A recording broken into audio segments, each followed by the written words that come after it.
हल्ला बोल आपके साथ मैं हूं अंजना ओम कश्यप। आज हम प्रधानमंत्री नरेंद्र मोदी के भाषण पर, जिसमें विपक्ष पर हमला था, उस पर चर्चा करेंगे। इस बात पर चर्चा करेंगे कि क्या वाकई कांग्रेस को जनता ने नकार दिया है, क्या वाकई कांग्रेस देश में साजिशें करती जा रही है और क्या एक अकेले मोदी ही सब पर भारी है। प्रधानमंत्री मोदी ने लोकसभा के बाद राज्यसभा में भी आज विपक्ष पर जमकर हमला बोला। पीएम के भाषण के वक्त विपक्ष ने जमकर नारेबाजी की, लेकिन प्रधानमंत्री ने पूरी ताकत से जवाब दिया। मेरी एक तरफ आप देख रहे हैं प्रधानमंत्री ने आज राज्यसभा में विपक्ष पर क्या क्या वार किए हैं, आप मेरी दूसरी तरफ देख रहे हैं विपक्ष ने सरकार पर क्या आरोप लगाए और क्या क्या सवाल पूछे। सवालों और आरोपों के जवाब में प्रधानमंत्री ने विपक्ष पर कई आरोप लगाए हैं, कई सवाल पूछे, कई नसीहतें दी, साथ ही 2024 को लेकर चुनौती भी दी। आज हम इसी पर टक्कर करेंगे। सुधांशु त्रिवेदी सांसद भारतीय जनता पार्टी के हमारे साथ होंगे और कांग्रेस पार्टी की तरफ से संजय निरुपम होंगे, लेकिन उससे पहले ये रिपोर्ट। देश देख रहा है, देश देख रहा है, एक अकेला कितनों को भारी पड़ रहा है, एक अकेला कितनों को भारी पड़ रहा है। अरे नारे बोलने के लिए भी उनको बदल करना पड़ता है। जो भी ये बोलता है जन के फर्ज से आवाज की जवाब देता है। दूसरा दिन लगातार हमले धारदार, 2024 के लिए चुनौती जोरदार। 60 साल कांग्रेस के परिवार ने, हो सकता है उनका इरादा मजबूत नींव बनाने का हो,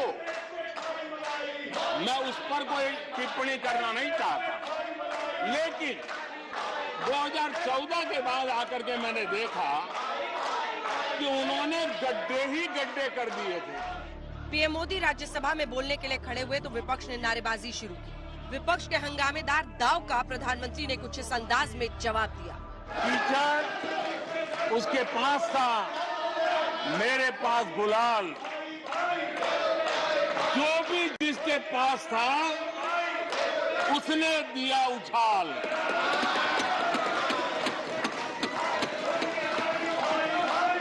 और अच्छा ही है, जितना कीचड़ उछालोगे कमल उतना ही ज्यादा खिलेगा।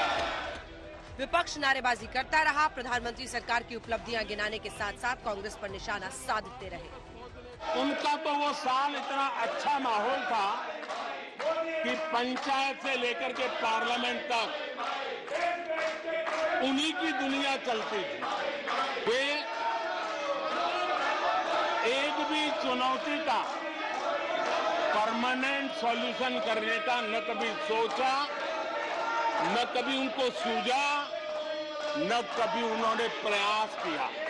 अब सभापति जी बताइए, इतने बैंक के खाते खुल जाए, इतना एम्पावरमेंट हो जाए, लोग इतने जागरूक हो जाए और किसी का इतने सालों के बाद खाता बंद हो जाए तो उनकी पीड़ा मैं समझ सकता हूं।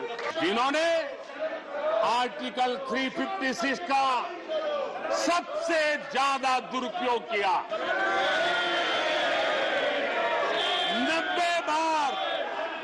90 बार चुनी हुई सरकारों को गिरा दिया। कौन है वो? कौन है जिन्होंने किया? कौन है जिन्होंने किया? कौन है जिन्होंने किया? प्रधानमंत्री मोदी ने कांग्रेस पर संविधान के दुरुपयोग का आरोप भी लगाया और धर्मनिरपेक्षता को लेकर आईना भी दिखाया और नेहरू का नाम लेकर सीधे गांधी परिवार पर हमला कर दिया। लेकिन मुझे ये समझ नहीं आता है कि उनकी पीढ़ी का कोई व्यक्ति नेहरू सरनेम रखने से डरता क्यों है? क्या शर्मिंदगी है नेहरू सरनेम रखने से? क्या शर्मिंदगी है? इतना बड़ा महान व्यक्तित्व अगर आपको मंजूर नहीं है, परिवार को मंजूर नहीं है और हमारा हिसाब मांगते रहते हो। सरकार की तमाम उपलब्धियों की चर्चा करने के बाद, विपक्ष को घेरने के बाद प्रधानमंत्री ने 2024 के लिए ताल भी ठोक दी। यही सच्ची पंथ निरपेक्षता है, यही सच्चा सेकुलरिज्म है। हम देश को विकास का ये मॉडल दे रहे हैं जिसमें हितधारक सबको उनके हक मिले। देश हमारे साथ है। कांग्रेस को बार बार देश नकार रहा है, लेकिन कांग्रेस और उसके साथी अपनी साजिशों से बाज नहीं आते हैं। पिछले कई दिनों से विपक्ष लगातार हमले कर रहा है, तैयारियां करके सवाल खड़े कर रहा है, बिना सबूत आरोप लगा रहा है, लेकिन चंद घंटों के भीतर दो बार पीएम मोदी के हमले ने विपक्ष के सारे हमले, सवालों और आरोपों को नेस्तनाबूद कर दिया है। आज तक ब्यूरो।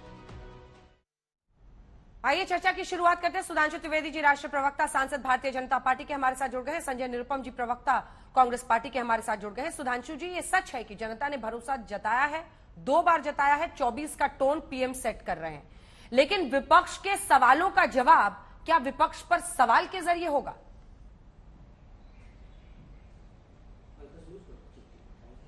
देखिए, प्रधानमंत्री श्री नरेंद्र मोदी जी के ऊपर विपक्ष के सवाल या तथाकथित सवाल कोई आज की देन है।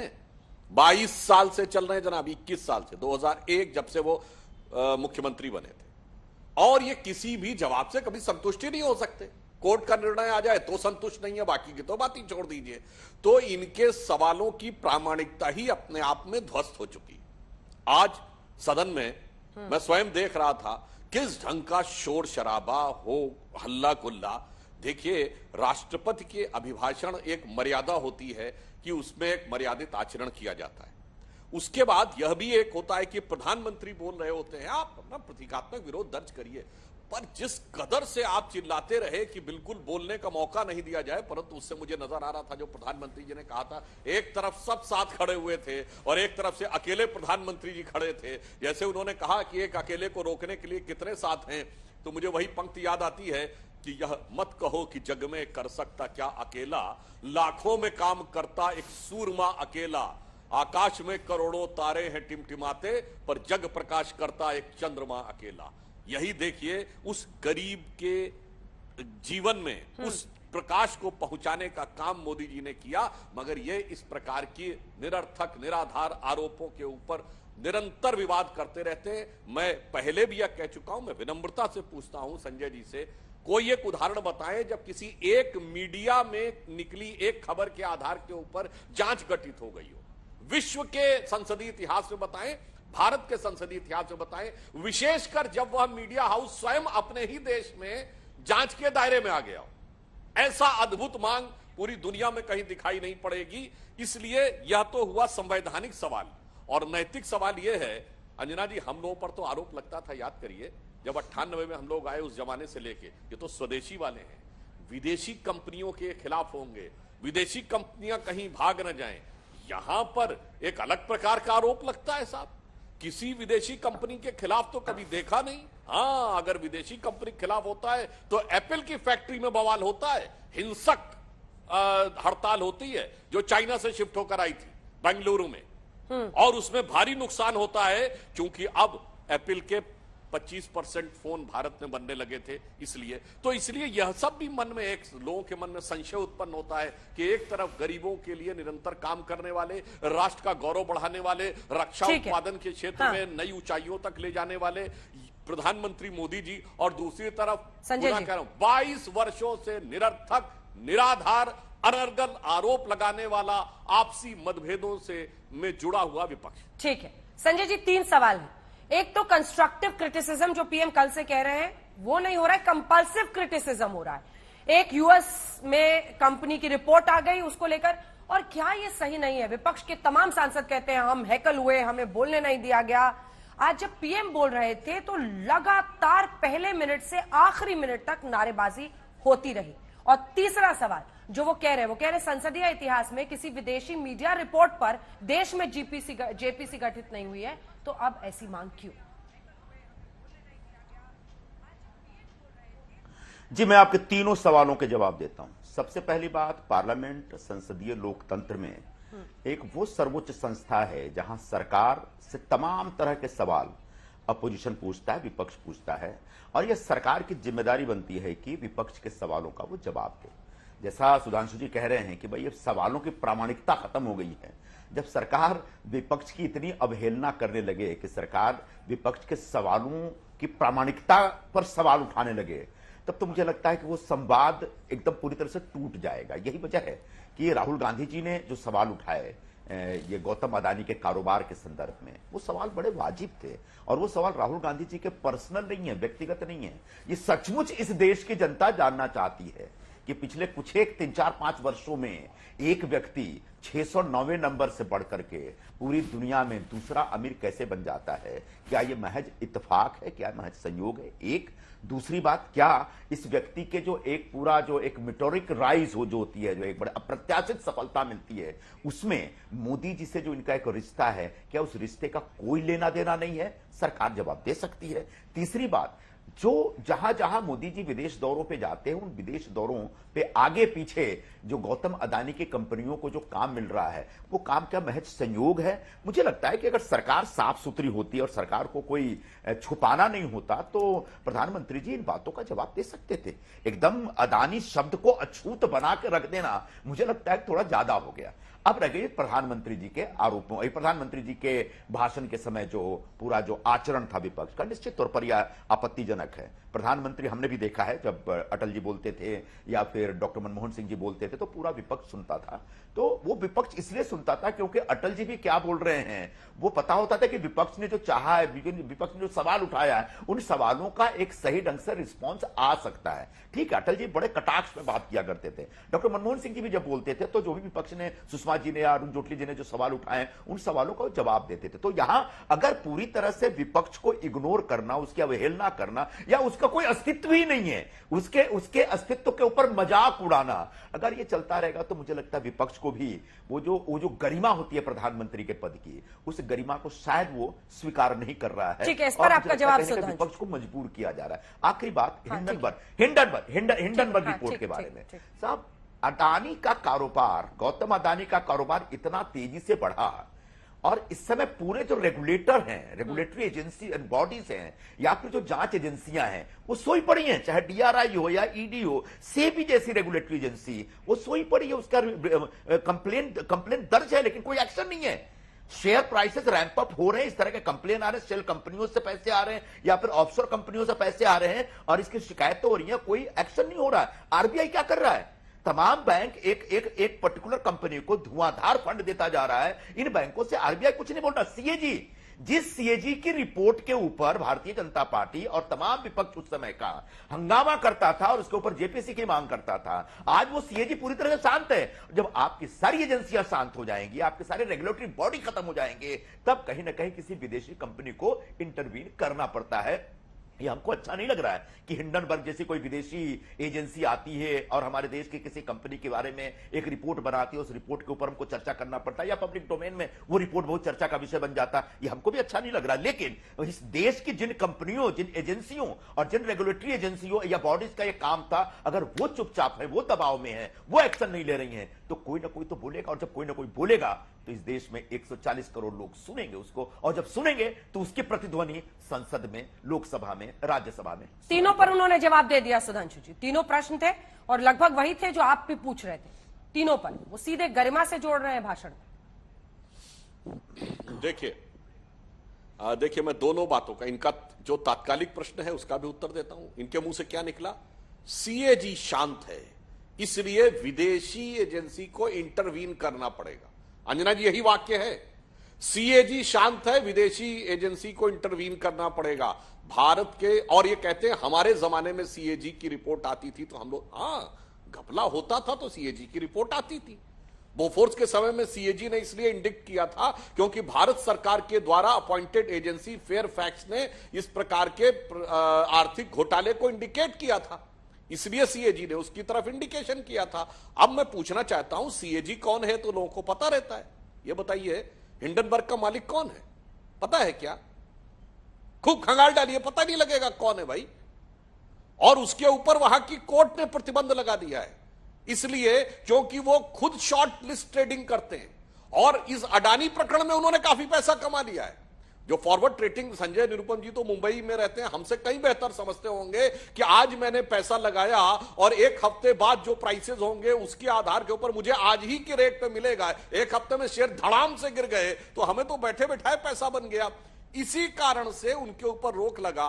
और मान्यवर आप कह रहे हैं भारत के सीएजी पे भरोसा नहीं, भारत की securities and exchange board of India पे भरोसा नहीं, भारत की आरबीआई पे भरोसा नहीं, भारत की एलआईसी पे भरोसा नहीं।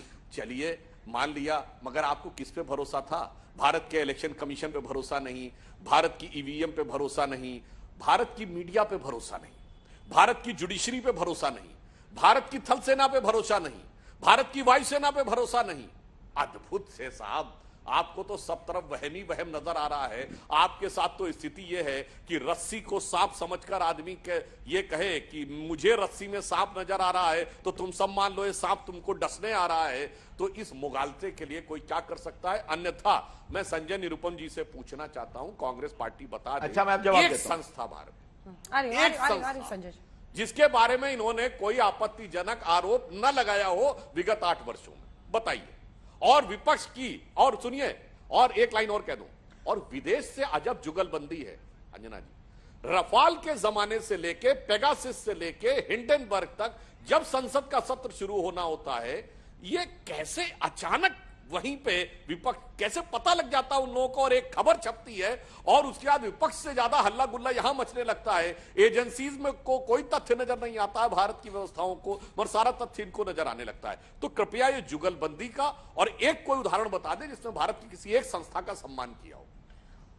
सबका जवाब आप दे दीजिए संस्थाओं को लेकर जो उन्होंने पूछा, क्योंकि अब धीरे धीरे हर संस्था पे संजय जी प्रश्न हो रहे हैं। लेकिन इसी के साथ पीएम ने कहा एक अकेला मोदी जिस पर ये सारे टूट पड़े हैं, और ये सच है कि व्यक्तिगत रूप पर जितना आक्षेप उन पर लग रहा है, वो कह रहे हैं उसके बावजूद जनता मुझी पर भरोसा कर रही है। उस सुरक्षा कवच को आप लोग भेद नहीं पा रहे हैं। दोनों पर आपका जवाब। 3 बातें हैं, एक आपका सवाल है, दो बातें सुधांशु जी की तरफ से आई हैं। सबसे पहले शॉर्ट सेलिंग का कि हिंडनबर्ग रिपोर्ट, हिंडनबर्ग वाले जो हैं उनका धंधा ही शॉर्ट सेलिंग है, और एक हफ्ते के अंदर जब शेयर धड़ाम से गिरा तो कमा के निकल गया। क्या शॉर्ट सेलिंग इलीगल है? और मैं चाहता हूं कि शॉर्ट सेलिंग को इलीगल बनाया जाए। शॉर्ट सेलिंग अनएथिकल है, अनैतिक है, यह कहा जा रहा है। अगर शॉर्ट सेलिंग का नाजायज फायदा उठाने में हिंडनबर्ग जैसी एजेंसीज काम कर रही हैं, तो मैं सबसे पहले भारत सरकार से डिमांड करता हूं कि स्टॉक मार्केट में शॉर्ट सेलिंग को पूरी तरह से बैन कर दे। क्या बैन कर रहे हैं आप? अगर आप बैन नहीं कर रहे हैं तो इस नाजायज चीज का फायदा कभी उठाएंगे? आज हिंडनबर्ग ने उठाया, कोई दूसरा वर्ग उठाएगा कभी? तो कृपया करके शॉर्ट सेलिंग के ऊपर किसी एक व्यक्ति विशेष, संस्था विशेष को दोष देने के बजाय इस पूरी व्यवस्था को अगर उसमें आमूलचूल परिवर्तन करने की अगर आप कोशिश करते हैं तो कोशिश करिए, आपका हम स्वागत करेंगे। लेकिन अभी इस समय शॉर्ट सेलिंग देश क्या पूरी दुनिया में अलाउड है और इसको इलीगल नहीं माना जाता, अवैध नहीं माना जाता। जबकि मैं व्यक्तिगत तौर पर ऐसा मानता हूं कि यह इलीगल है, यह गलत है, ये धंधा ही गलत है, इसको रोकना चाहिए। एक दूसरा वजह है एजेंसियां। अब बार बार आप अदालत कोर्ट में जाइए, कोर्ट की बात नहीं मानते, कोर्ट की बात। पिछले 8 वर्षों में सुप्रीम कोर्ट का कौन सा ऐसा फैसला आया जिसने सरकार के किसी गलत फैसले के ऊपर टिप्पणी की हो? आप बड़े शौक से बोलते हैं, हम जब कोई भी मुद्दा उठाते हैं ना, आप जाइए ना, जाइए कोर्ट में जाइए, कोर्ट में जाइए। हमको मालूम है कोर्ट में जाएंगे, उसके बाद हमको कोर्ट में हरा दिया जाएगा।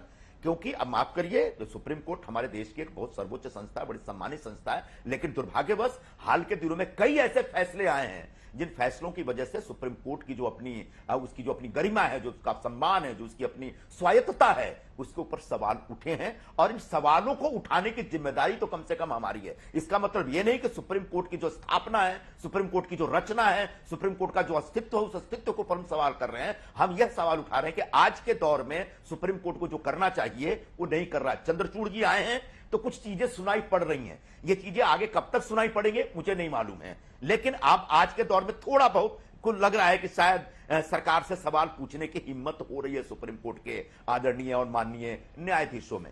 रह गई बात जजेस की नियुक्ति को लेकर तो कोहराम मचा हुआ था संजय जी।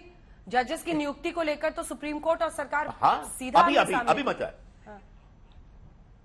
बिल्कुल, मैं वही तो देख रहा हूं ना, इसलिए कि जजेस की नियुक्ति क्योंकि अपने पसंद के जज आपको रखने हैं, जबकि सुप्रीम कोर्ट का नहीं, हम ढंग के जज रखने चाहते हैं, ऐसे निष्पक्ष जज रखना चाहते हैं जो आगे जाके काम करें। पता नहीं बेचारे निष्पक्ष है, नहीं है, होंगे नहीं होंगे, आगे कंटिन्यू करेंगे नहीं करेंगे। पता नहीं, मुझे नहीं मालूम है, लेकिन सुप्रीम कोर्ट के कई फैसले पिछले 7-8 वर्षों में जो आए हैं, भाई सुप्रीम कोर्ट के 4 जज बाहर निकल के बोलते हैं, क्या क्या बोले प्रेस कॉन्फ्रेंस लेकर पूरा देश ने देखा भाई। तो इसलिए कृपया करके अब इस पर ज्यादा ना बोला जाए, क्योंकि न्यायपालिका के सम्मान अपमान का एक बहुत बड़ा प्रकरण है। रह गया सीएजी कौन है इस देश में, किसी को पता ही नहीं है। क्या इस देश में जितने सारे काम हो रहे हैं, अलग अलग डिपार्टमेंट के जो एक्सपेंडिचर्स हो रहे हैं, उसके ऊपर सीएजी की रिपोर्ट आ रही है क्या? सीएजी की रिपोर्ट आई तो रिपोर्ट कहां है, कभी चर्चा हुई क्या? तो सीएजी को बोल दिया गया तुम सिर्फ एक संस्था हो, चुपचाप बैठे रहो और बहुत ज्यादा छानबीन मत करो, बहुत ज्यादा इन्वेस्टिगेट मत करो।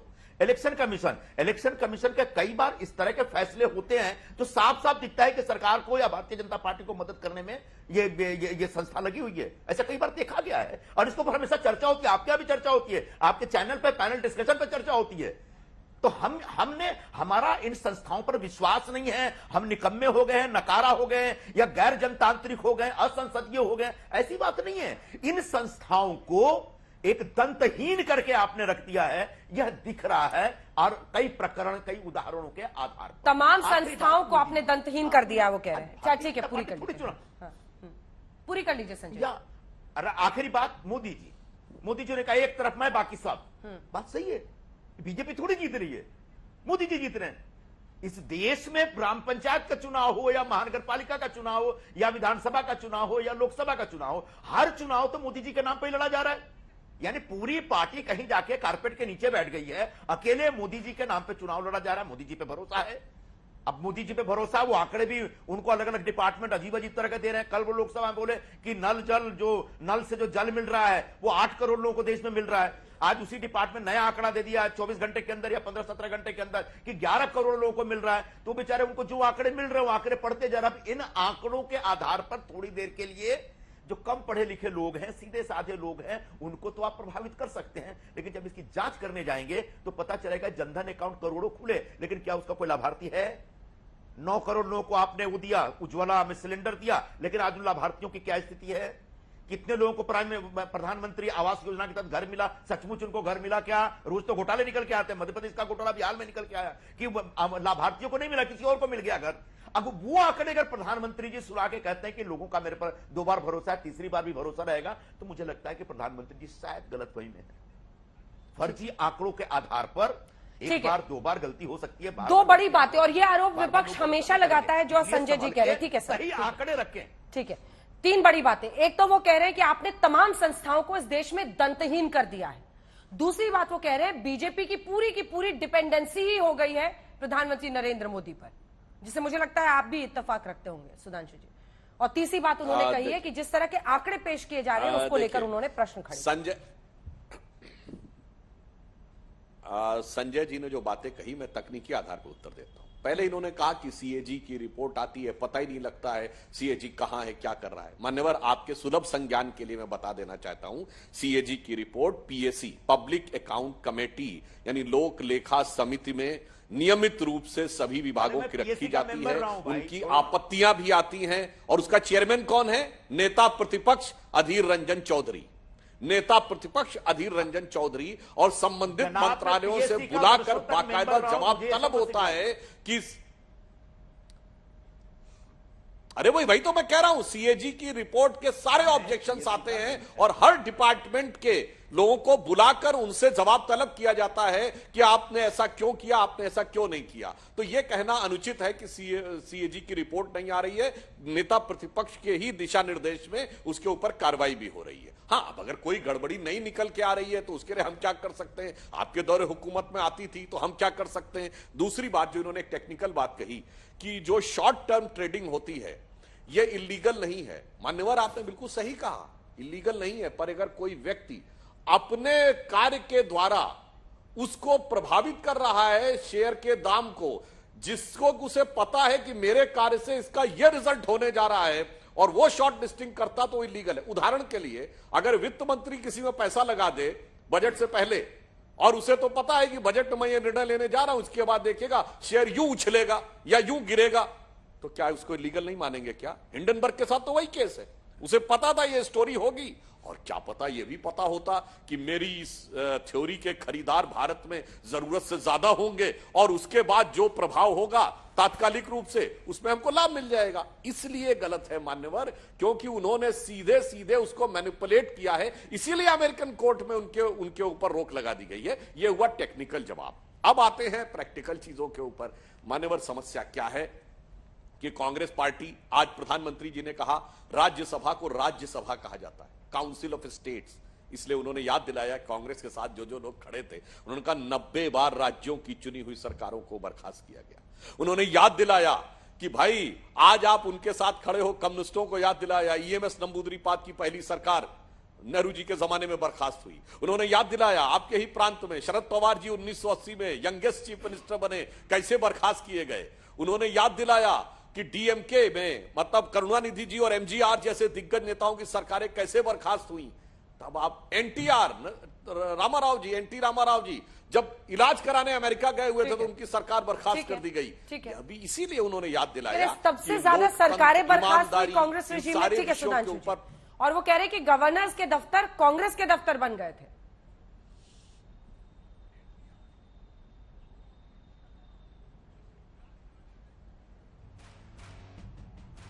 अब बोलूं मैं?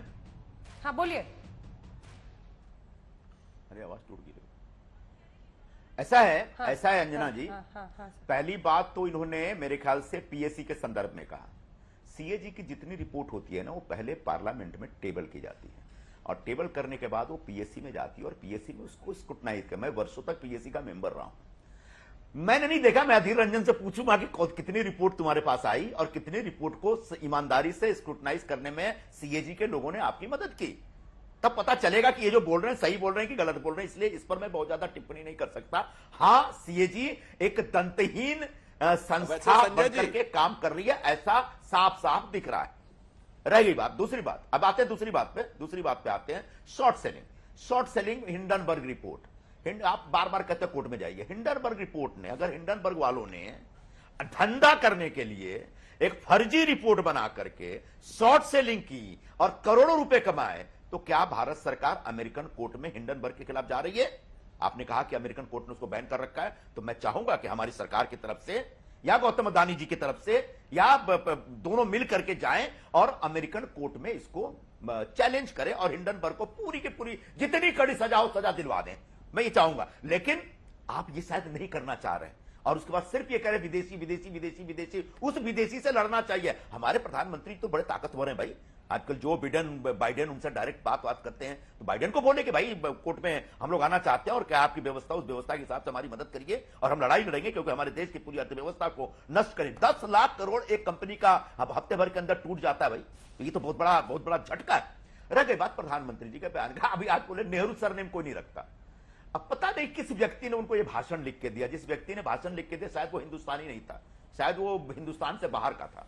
नेहरू जी को कोई बेटा नहीं था, बेटा होता, बेटा वंश परंपरा चलाता है, वो सरनेम चलाता है। बेटी है इंदिरा जी, तो इंदिरा जी ने जिनसे शादी की उनका नाम था फिरोज गांधी, तो फिरोज गांधी शादी को उनका नाम, उनका सरनेम गांधी होगा, इसलिए इंदिरा जी के बच्चों के सरनेम और उनके बच्चों के सरनेम गांधी हैं।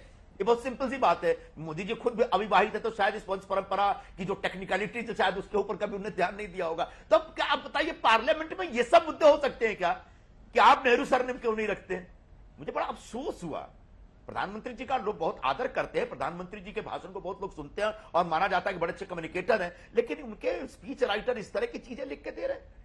इस तरह की चीजों लिख करके आप आखिर क्या मैसेज देना चाहते हैं? 356 भारतीय संविधान की एक धारा है 356, जिसका इस्तेमाल अगर राज्यों की सरकारें अच्छे ढंग से काम न करें या कोई इमरजेंसी स्थिति पैदा हो जाए तो वह 356 लगाया जाता है। अब 50 साल के आसपास तो कांग्रेस ने राज किया, तो जाहिर सी बात है 356 का कॉन्स्टिट्यूशनल इस्तेमाल कांग्रेस की सरकारों ने ज्यादा की होगी सेंटर में।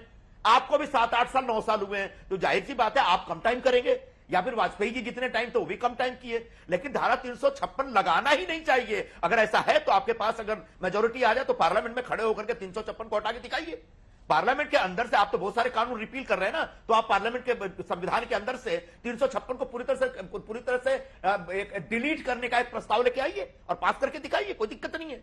लेकिन आप कहेंगे कि भाई इंदिरा जी ने सबसे ज्यादा 356 लागू किया, क्योंकि इंदिरा जी ज्यादा समय तक सत्ता में थी। क्योंकि कांग्रेस पार्टी ज्यादा समय तक सत्ता में थी, इसलिए राज्यों और केंद्र के बीच जो एक इश्यू बने या फिर राज्यों के कामकाज या उनकी स्टेट मैच्योरिटी का फेलियर का जो मुद्दा बना, उसमें 356 का इस्तेमाल हुआ।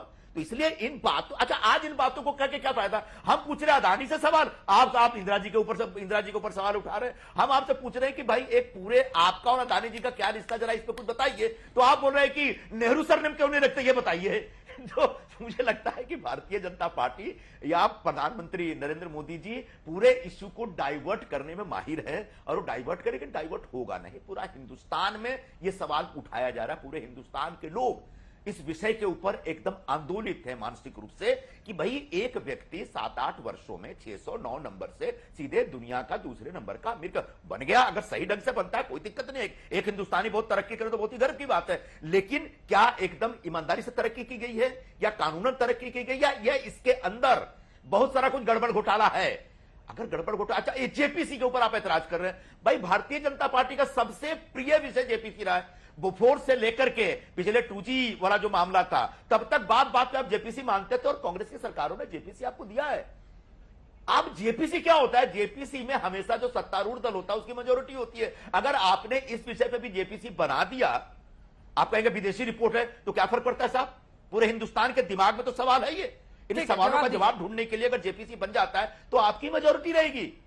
सुधांशु जी, जेपीसी आपका प्रिय विषय है, जेपीसी की मांग आप लोगों ने कई मुद्दों पर, ठीक है, अब जवाब लेते हैं। कैग की रिपोर्ट को लेकर जब भी हुआ यूपीए सरकार में आप लोग मांगते रहे, और दूसरा वो नेहरू नहीं रखने पर सरनेम भी उन्होंने जवाब दिया है, उस पर भी आपकी टिप्पणी। वैसे मैं संजय निरुपम जी के संज्ञान में डाल देना चाहता हूं। संजय जी, मैं वर्तमान में पीएसी का सदस्य हूं और अधीर रंजन चौधरी जी के नेतृत्व में बड़ी कुशलता से अच्छे ढंग से पीएसी काम कर रही है। खैर, अभी आते हैं नेहरू जी वाले विषय के ऊपर। देखिए, नेहरू जी वाले विषय में अभी संजय जी ने कितनी अच्छी बात कही कि भारतीय परंपरा में तो जो उनके पति का नाम है वो आता है। अब बताइए, फिरोज गांधी का नाम कहां पे कांग्रेस के किसी कार्यक्रम में देखा हो? विनम्रता से बताइएगा।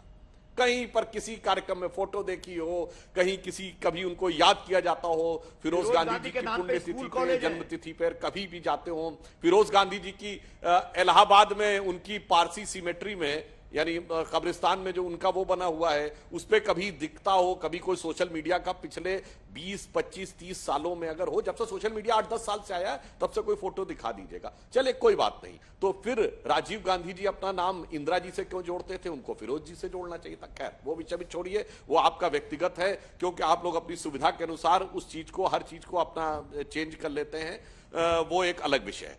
अब इसके ऊपर आते हैं जो आपने बात कही, मान्यवर, वहां की कोर्ट ने तो ऑलरेडी उस पर कार्रवाई कर रखी है, हमें करने की क्या जरूरत है? वो कर रखी है। और दूसरा मैं आपसे पूछना चाहता हूं, आप बहुत वरिष्ठ नेता हैं, भारत की संसद की बनी जेपीसी को कौन से संविधान की क्लॉज में अधिकार है कि वो विदेश की किसी कंपनी को बुला सके? आप बता दीजिए, तो हम आपकी बात के ऊपर मानने को तैयार हैं। आप बता दीजिए, फला क्लॉज के तहत विदेश की कोई कंपनी हमारी कंप्लायंस क्यों मानेगी, अनलेस अनटिल वो भारत में काम कर रही हो।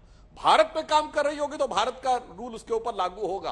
अगर वो प्योरली विदेश में है तो भारत की संसद उसको, यानी जो आप बात कर रहे हैं वो तकनीकी दृष्टि से संभव ही नजर नहीं आती। अब दूसरी बात जो कह रहे हैं हमारा प्रिय विषय था, वो भी बता देता हूं। मान्यवर, 2G पे हमने ऐसे नहीं मांगी थी, सुप्रीम कोर्ट ने 2G पर टिप्पणी की थी।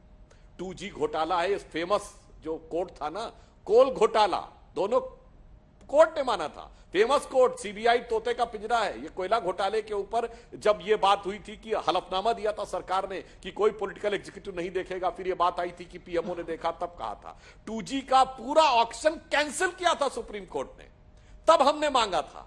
और उस जमाने में जब बोफोर्स की बात थी तो सरकार के द्वारा गठित एजेंसी फेयरफैक्स ने वह घोटाला उजागर किया था, और राजीव गांधी सरकार के वित्त मंत्री विश्वनाथ प्रताप सिंह ने स्वयं यह बात बोली थी।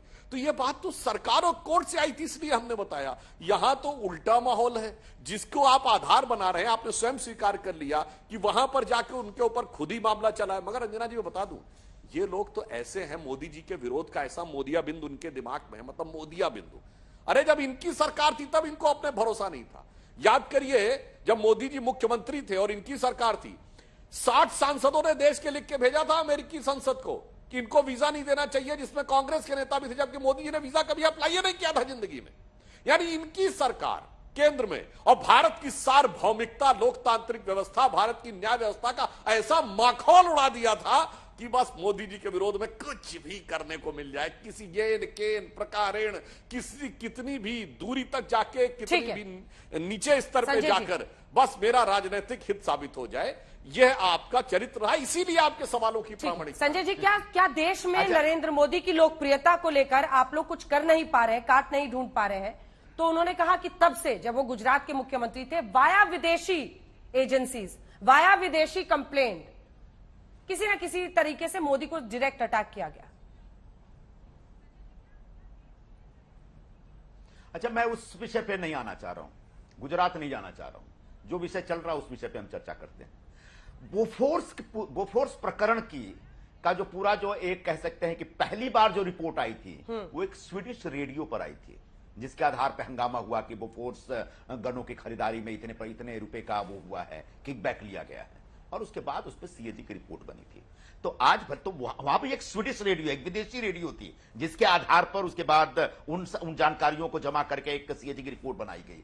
तो हिंडनबर्ग हो सकता है गलत संस्था हो, लेकिन उसने जो सवाल खड़े किए हैं वो हिंदुस्तान से जुड़े हुए सवाल है, हिंदुस्तान के व्यापारिक कामकाज से जुड़े सवाल है, हिंदुस्तान के सेबी से जुड़े सवाल है, हिंदुस्तान के एलआईसी से जुड़े सवाल है, हिंदुस्तान के एसबीआई से जुड़े सवाल है। तो क्या इन सवालों को बेस बना करके क्या सीएजी की जांच नहीं कराई जा सकती? क्या सरकार यह घोषणा नहीं कर सकती कि भाई सीएजी को हम पूरा सब्जेक्ट देते हैं, सीएजी को पूरे प्रकरण की जांच करने दीजिए? तो आप तो जांच से ही भाग रहे, क्यों? हिंडनबर्ग विदेशी हम जांच नहीं कराएंगे। हिंडनबर्ग विदेशी हो सकता है, लेकिन मुद्दा हिंदुस्तान का है। गौतम अदानी जी हिंदुस्तान के हैं, प्रधानमंत्री जी हिंदुस्तान के हैं, हमारी संस्थाएं हिंदुस्तान की हैं। सीबी चुपचाप बैठा हुआ है। डीआरआई के पूरे इन्वेस्टिगेशन को स्कटल कर दिया जाता है, ईडी के पूरे इन्वेस्टिगेशन को स्कटल कर दिया जाता है। क्या मॉरिशस बेस्ड या साइप्रस बेस्ड या बाकी जो अलग अलग जो टैक्स हेवन कंट्रीज हैं, वहां पर बेस्ड जो शेल कंपनीज हैं, जिनको ऑफशोर कंपनीज हम कहते हैं, उन कंपनियों के जरिए यहां पर शेयर प्राइसेस रैंप अप करने का कामकाज हुआ है क्या? वो इलीगल एक्टिविटी हुई है क्या? ये अपने आप में एक हिंदुस्तानी सब्जेक्ट है, हिंदुस्तान का सब्जेक्ट है, हिंदुस्तान की चिंता का सब्जेक्ट है। अगर अगर अगर अगर प्रधानमंत्री नरेंद्र मोदी की जगह कोई और प्रधानमंत्री होता तो बोलता है इतना बड़ा पाप हमारे देश में हो गया और इस पर मैं चुप्पी साध के बैठूंगा, नहीं, इस पूरे प्रकरण की जांच कराऊंगा। मुझे लगता है कि अगर भारतीय जनता पार्टी को कुछ छुपाना नहीं है, इस पर एक पॉइंटेड जवाब, अगर बोफोर्स भी तो अदानी जी के बीच ज्यादातर डिफेंस डील, तो निश्चित तौर पर इसकी जांच करानी चाहिए। डिफेंस डील को लेकर विदेशों से ही जनरेट होती थी पहले कहानी, जैसा उन्होंने बताया बोफोर्स में स्वीडिश रेडियो से। नहीं अंजना जी, संजय जी मुझसे सीनियर हैं, मुझसे अधिक वरिष्ठ हैं, पर हम तो बहुत बच्चे थे, स्कूल में पढ़ते थे उस जमाने में।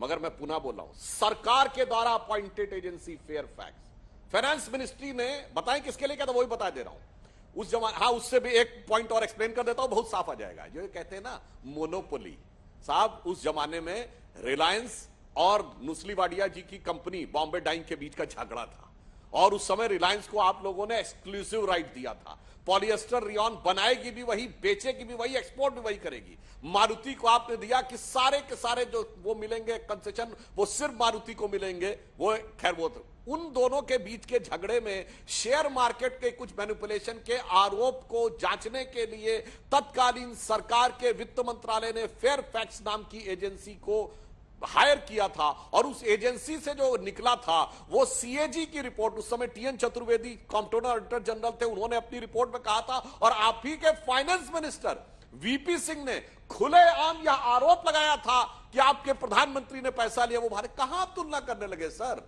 कहां स्वीडिश रेडियो पे थोड़ी हुआ था? सरकार की एजेंसी और शेयर मार्केट की जांच करने के लिए एजेंसी बनाई गई थी, उसके ऊपर हुआ था। इसलिए जब हम कोई बात कहते थे वो बड़ी गंभीरता से कहते थे, तथ्यों के साथ कहते थे, और वह साबित भी हुआ।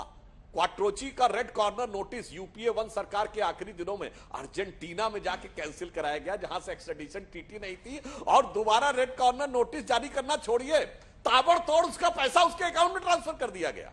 इतना सुंदर काम किया गया था। हम यहां कह तो रहे हैं कि यदि आप एक उदाहरण बता दीजिए कि विदेश की मीडिया में छपी एक खबर, और जो मीडिया हाउस खुद जांच के घेरे में आ गया हो, कोर्ट के द्वारा आरोपित हो गया हो, उसके आधार पर, चलिए भारत छोड़िए, दुनिया के किसी संसदीय इतिहास से बताइए जहां जांच कमेटी गठित हुई। चलिए ठीक है, बोस से लेकर राफेल, ठीक है, बोफोर्स से लेकर राफेल हमने सब डिस्कस कर लिया संजय जी। अब आज पर आते हैं, और आज क्रक्स ये है कि प्रधानमंत्री नरेंद्र मोदी ने 2024 का टोन सेट किया है अपने इस भाषण से, चाहे वो लोकसभा में रहा हो और या फिर आज राज्यसभा में। आपके पास क्या काट है जब पीएम ये कहते हैं कि मैं अकेला सब पर भारी? क्या काट है आपके पास?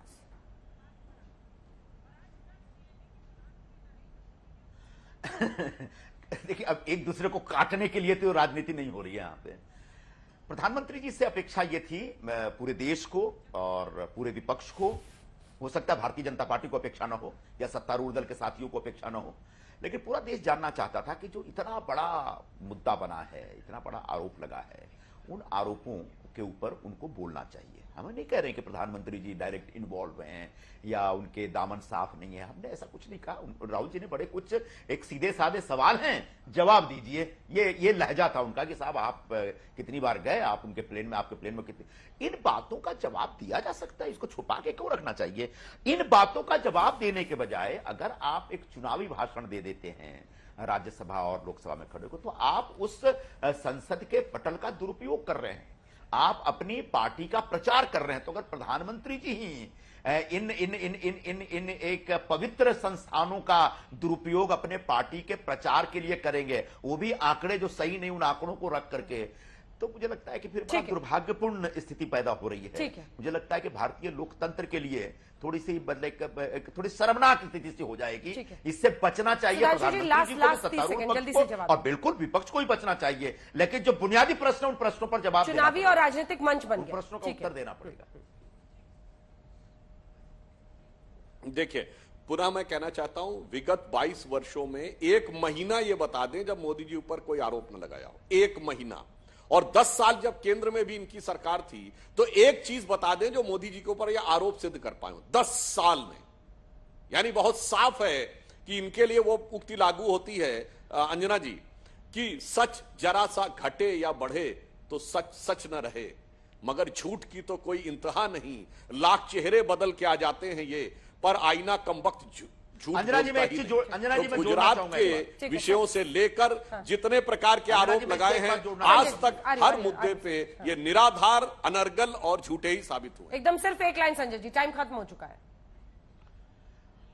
सुधांशु जी हमेशा कहते हैं कि मोदी जी एक्विटल हो गया, इसलिए मोदी जी के ऊपर आरोप लगाना बंद करें। बोफोर्स में भी राजीव गांधी का एक्विटल हो गया है, क्या आप बोफोर्स बोलना बंद कर दिए हैं क्या? 2G मामले में कोर्ट ने पूरा मामला खारिज कर दिया है, तो क्या 2G मामले पे कांग्रेस को कोसना आपने बंद कर दिया क्या? सुधांशु जी, तो कृपया आप भी जरा अपने आप में झांक करके देखिए। जो कोर्ट में क्वाश हो गया वही 2G आप अभी तक सुनाते रहते हैं। एक लाइन मान्यवर, नहीं, सुनिए, मैं स्पष्ट कर देना चाहता हूं, सदन की कार्रवाई में नोटेड है, राजीव गांधी जी का नाम आया था, परंतु वह स्वर्गीय हो चुके थे। चलिए ठीक है, इस पर अलग से एक दिन बहस रखनी पड़ेगी। आप दोनों का बहुत धन्यवाद हमारे साथ आज तक पर जुड़ने के लिए। देखते रहिए